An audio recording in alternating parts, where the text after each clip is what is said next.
On this episode of ResiWeek, SnapAV buys Volutone, 7 evolving luxury trends, and dealing with Takeover AV projects. All this and more on this episode of ResiWeek. The network for the AV industry. What are you listening to? This is AV. This is AVNation. This is AVNation. This is ResiWeek, episode 146, Hub and Spoke. Support for AVNation is brought to you by Peerless AV, driving technology through innovation. And by HD Base T. Welcome to ResiWeek. This is your weekly wrap-up of all the latest news and stories for the residential AV industry. I'm your host, Matt D. Scott for AVNation.tv, and today I'm pleased to be joined by Bob Archer. He is the senior editor of CE Pro. How are you, sir? Good, and yourself? I'm doing great. Then we have my longtime friend, Stephen Bronner. He's the president of Pro Audio Georgia. How you doing, bud? Outstanding. And the unfortunate soul who was there when Stephen and I met and fell in friendship love, Andre Lalonde. He is our one of our consistent industry experts. How are you, my friend? I'm still looking for the snow camel, but besides that, we're doing great. Man, I'd love a snow camel, because then it would mean we'd have a ton of snow, and that would be good. So let's kick off a conversation that revolves around Southern California and Vegas as we talk about snow. SnapAV, if you missed the news last week, acquires Volutone as part of a local strategy. SnapAV has been doing this as of late. They picked up AllNet earlier this year, supposedly got a tremendous response out of that, and continues down this local path, acquiring Volutone. They have 7 locations in Southern California up through Las Vegas area. The couple of key things is they will retain their name, location, teams, and policies moving forward. We'll take that with a grain of salt. But they are also going to maintain both SnapAV products as well as the Volutone website, and SnapAV products will be available through the Volutone website, and they're going to maintain their existing product offerings that Volutone had. So, Bob, I want to start with you on this. We're continuing to see this trend of large distributors, specifically ones that have mainly had an online presence. They continue to buy these local distributors and expand their, bricks and mortar, their local locations. Why do we keep seeing this? I think it's simply to make their products more accessible to more dealers in more ways.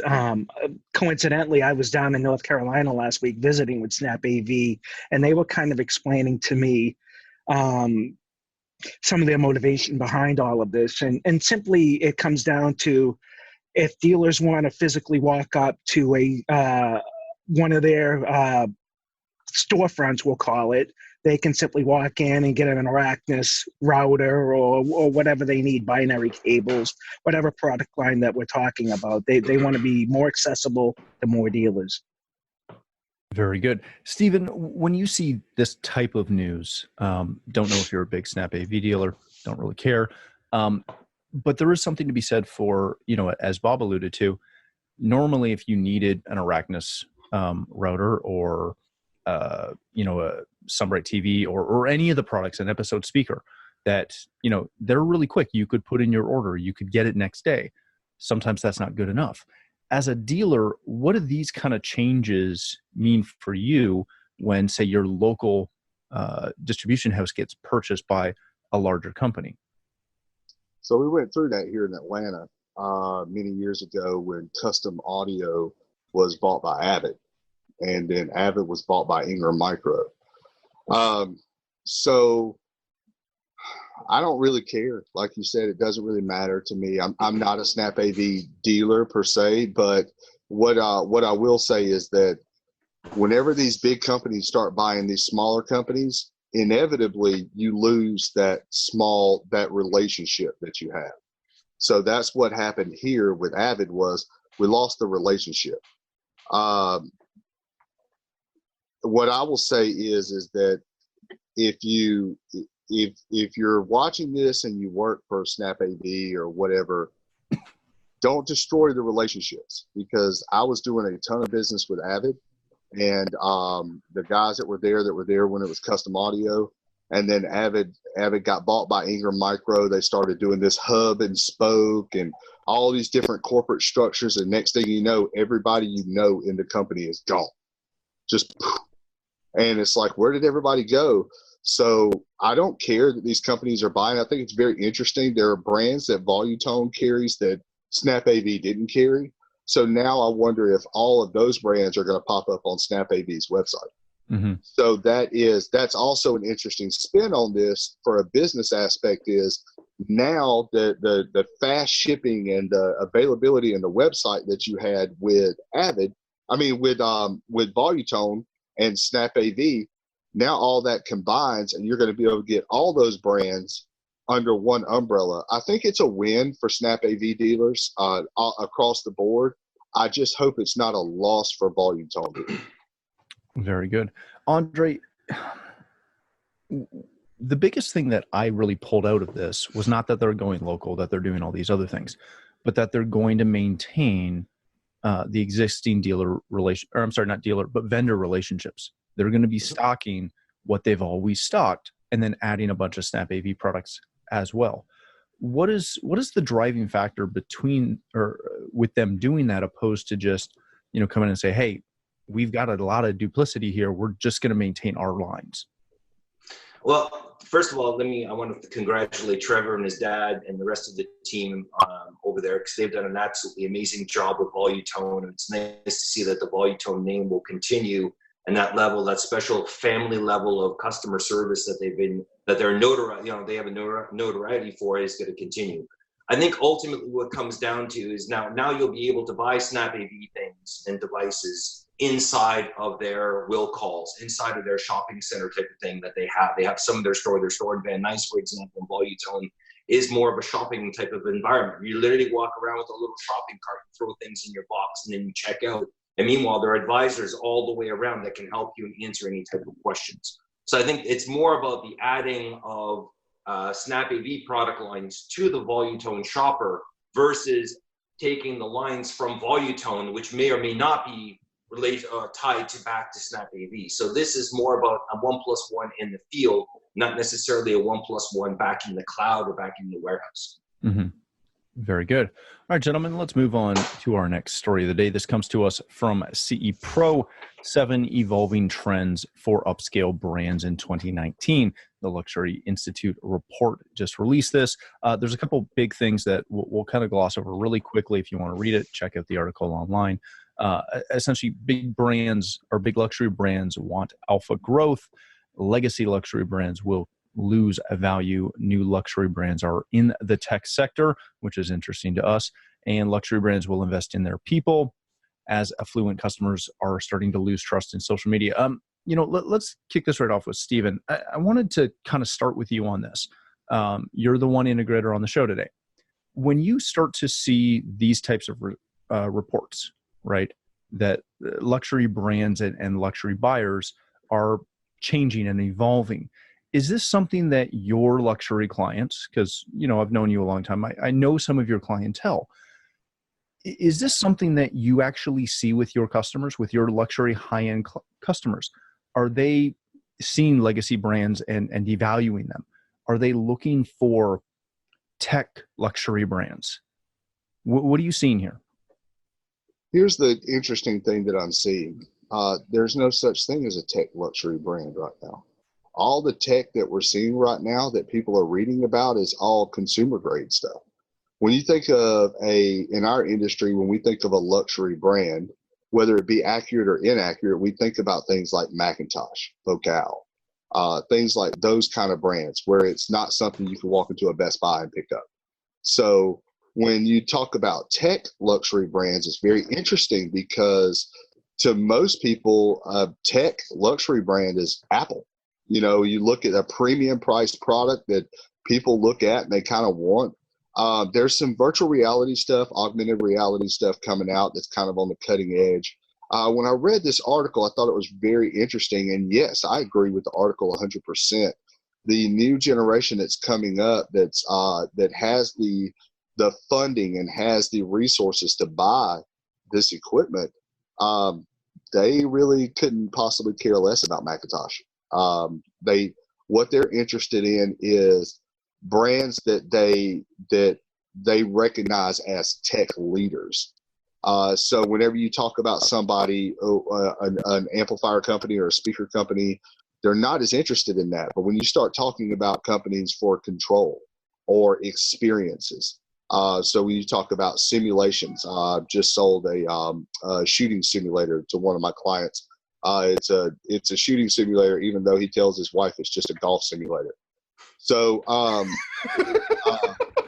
it's really awesome. She doesn't know that feature exists yet, so she'll know soon. But my point is that that's the kind of tech that whenever we start talking to clients, they're into luxury brands, they don't really care about the same luxury brands that we're used to talking about. If somebody called me and they said, "Oh, I've got some Lingendorfs and you need to come check these out," I would be all over that. Where these people, they don't care. So I think we're missing two things there. There are really no established luxury technology brands. I think the closest one would be Tesla. Whether that's misplaced or not is your opinion. But I would say that brands like Tesla, and then other than that, maybe Apple. I just can't seem to find one. But I agree with the article, almost everything it says. Very good. Andre, when you read this, one of the things that stuck out to me that I wanted to ask you about was this new concept of a fourth, distribution channel. Specifically, they're referring to it as consumer to consumer, which is like an app-based piece of software that's allowing customers to recommend things and, see something in an Instagram post that I posted and you can buy it directly from that post. When you start to read about that, we've had our traditional, 3 verticals of sales distribution forever. Do you see this as something that can take off in that luxury channel? Absolutely. And if you don't believe me, I think there's the little sisters that are very famous on Lifetime TV. I keep it just it just eluded on me. But bottom line is the power of the 5-star community, the power of being able to go up and recommend brands and position certain brands and people using certain brands. And it's the I want to be like me type of brand, and therefore that is definitely a new channel that I think experienced marketeers, especially those going after this upper echelon customer, are definitely going to want to be attracting. So yeah, I do see it as a new channel. I don't think it's going to be a very large channel. It'll be clearly a niche type play, but ultimately it does have its merits and definitely is going to have some legs for some of these very, very, very specific type of brands that are geared towards the upper echelons. Very good. Bob, when you see this, and you can happily throw your coworker there, Jason, under the bus on this one, but when you when you see this, and this way we'll find out if Jason watches my show when he's not on it, how do integrators take advantage of these types of surveys? This has a lot of really good information, but even as an integrator myself, I look at this and go, okay, now what do I do with this? How do I leverage this to change my marketing, my sales strategy? What do I do with this?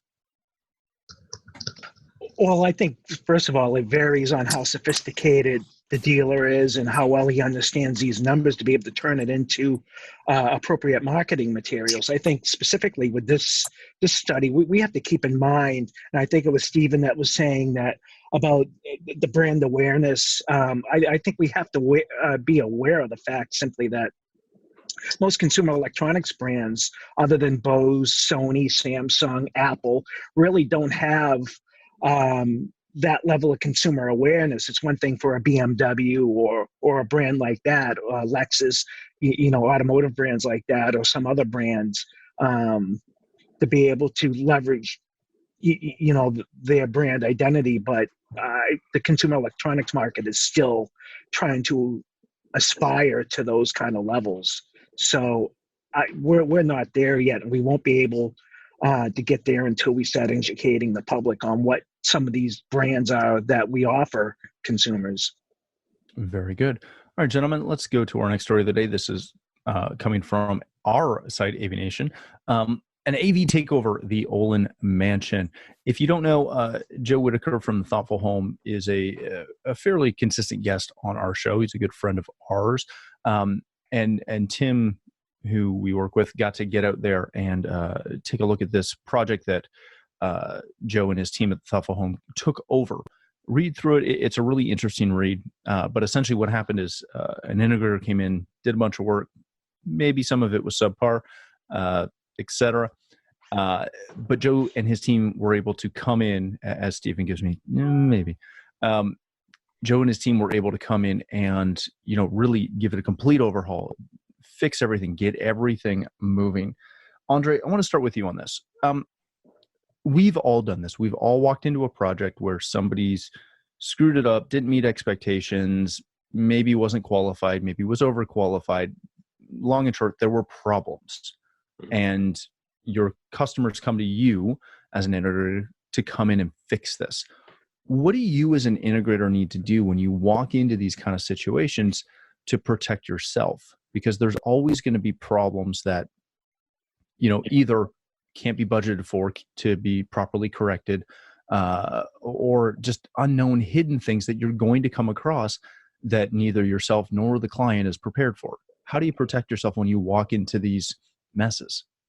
I think the first thing is to try to keep it just like any other project, right? Really do your due diligence and really try to get a better understanding of what the consumer was expecting, what they were wanting, what was the original purpose of it, and try to understand what solution was put into place, and really try to see where these two aren't matching together, right? What was it? Is it a question of unrealistic expectations and therefore the dealer's not really? Is it a question of the solutions that were put into place? Was there budget pressure? Right, so really try to do the root cause analysis without driving the other dealer under the bus, without obviously driving the consumer under the bus, without trying to drive yourself under the bus, right? It's really get a better understanding, take a look at this, and then almost consider it like a brand new project.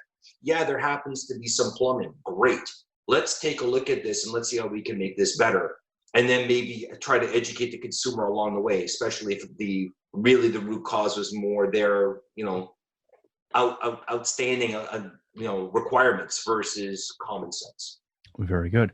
Bob, when you see projects like this and you read about them, the biggest thing that always comes into my head is how do you put that client at ease? Because it's not the same as when you get called out to a brand new project, as Andre alluded to. That client already has issues. They already usually will have some form of trust issue with any integrator that comes in, no matter how good you, or in this case, Joe and the Thoughtful Home team was. How do you come in and put that client at ease? And I think it's probably a two-step process. It's really many steps, but probably the two most important things are, one, to document everything. So that enables the other half of this, which would be to be as communicative as possible. If you're as clear and transparent and communicative as possible with the client, hopefully there's no surprises other than what they find behind the walls that some dealer did that you're trying to fix now. Mm-hmm. Very good. Stephen, again, as the integrator today, you and I, we've talked about this off air. We've talked about walking into projects where we've pulled out hair, some of us more than others, as we can see. But, we've been there. When you're walking into something like this, what's going through your mind and how do you plan to approach these kind of projects? First and foremost, there is never a reason to lose your professionalism. There is never a reason to trash another integrator. If you're on the project, they've done that well enough on their own. So when you walk in, there's no reason to walk around going, man, he should have done this, or man, he should have done that, or can you believe they did this or that? Or I have found that is very common when I'm working with integrators. I do a lot of consulting. I do a lot of cleanup work. So I'm actually very prepared for this conversation. And the one thing that I tell people is what's happened in the past is in the past. I agree. I agree with what Andre said. You treat it like a new project. You walk in and you're there to clean up a mess. The client's already upset. There's no reason to drag that out. You don't know what happened with the other integrator. I'm going to be honest with you. Half the time, if not more, it's not the integrator's fault. It is a budgetary issue. It's unreasonable expectations.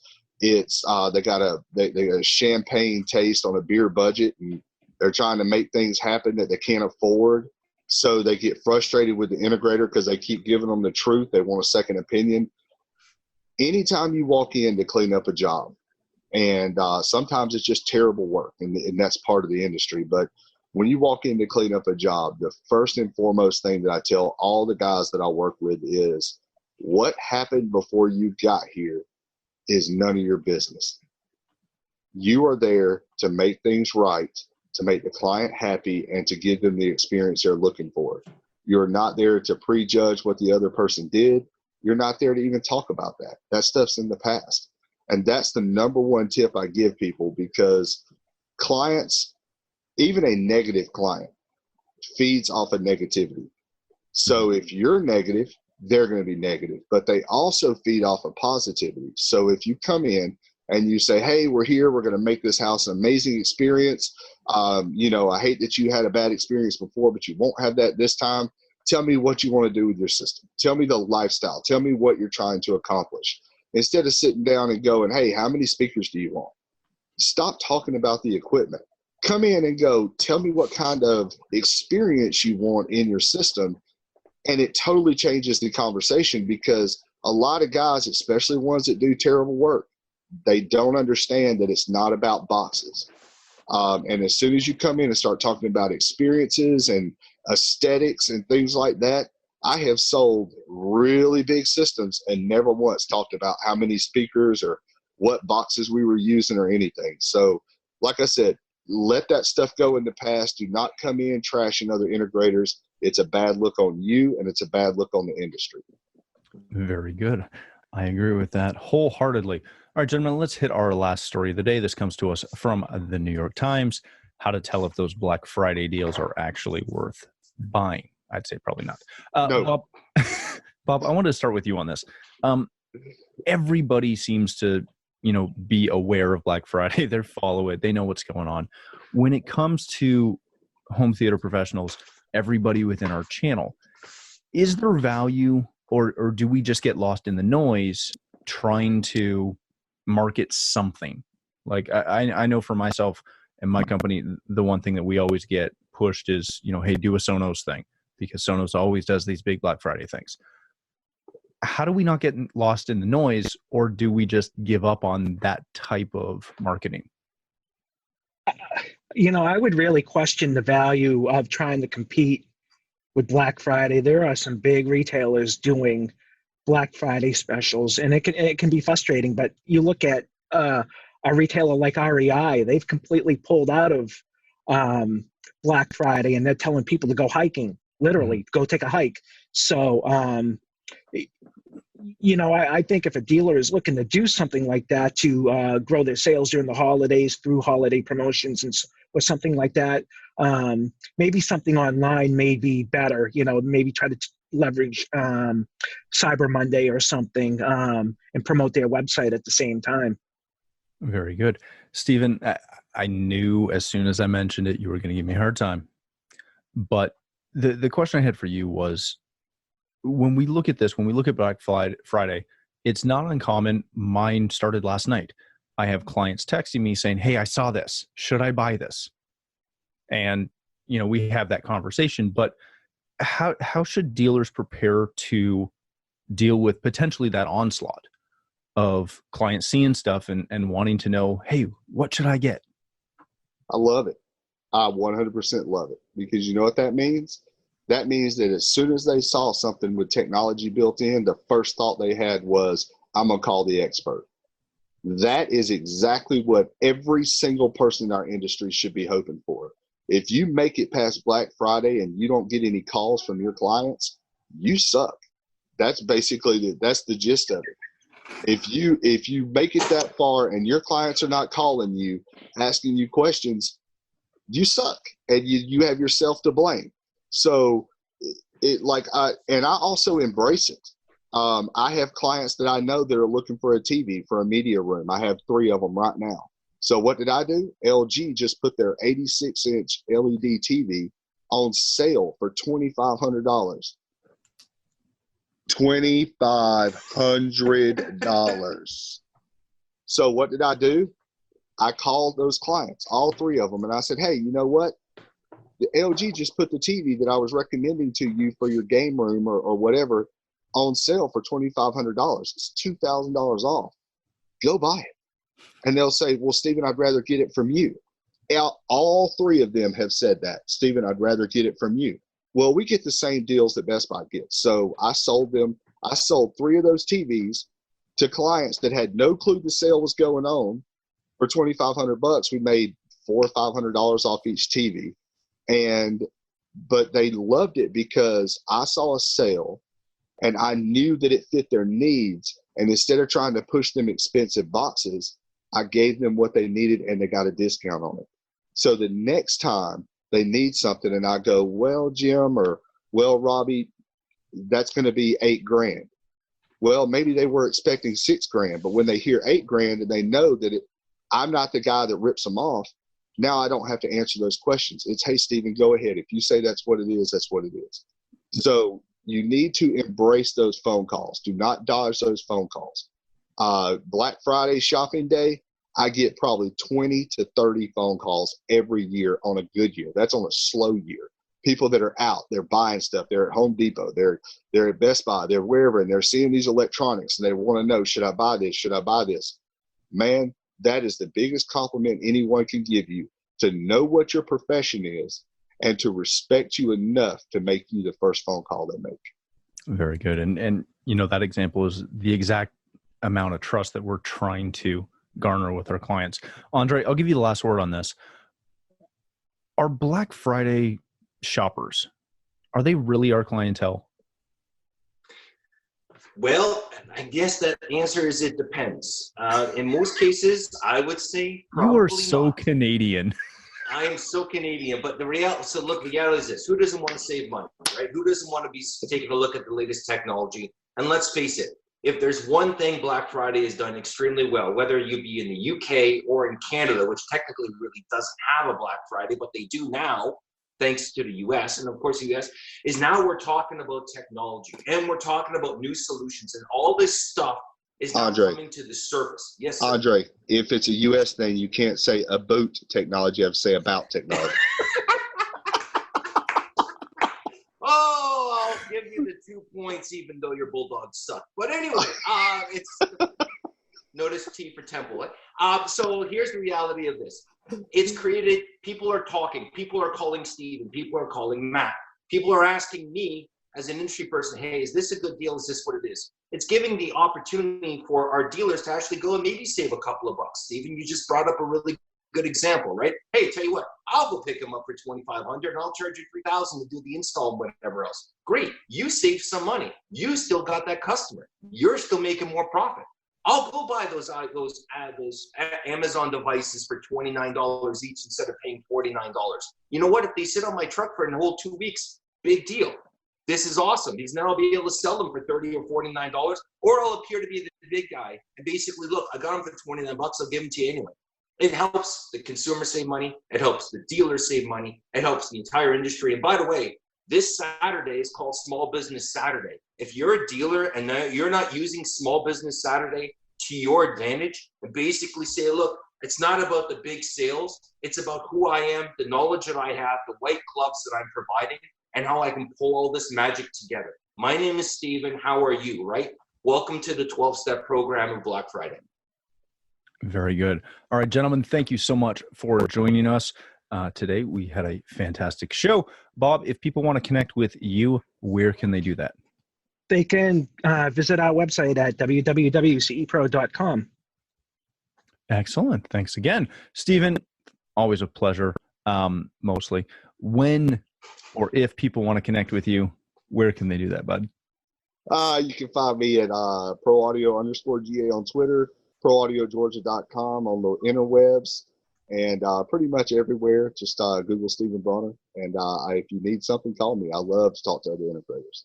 Excellent. Thanks again for being here. Andre, my good friend, thanks again for joining us. If people want to connect with you, where is the best location to do that? LinkedIn or Twitter at Andre Lalonde. No problems. Happy to answer any questions and any commentary. Beautiful. Thanks again, gentlemen, for joining us.